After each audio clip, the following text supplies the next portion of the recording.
Hello! In this video I will show you how to perform hard reset through settings on Samsung Galaxy F05.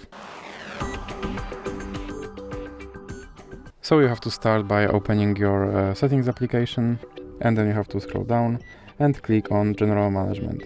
Now click on Reset, and then click on Factory Data Reset.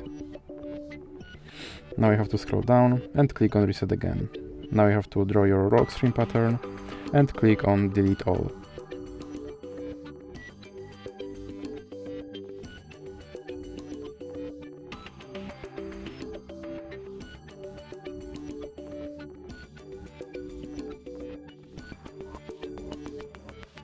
And as you can see, my phone is back to its factory settings and I have to do phone setup all over again. So that's it for this video. If you liked it, please remember to leave like and subscribe.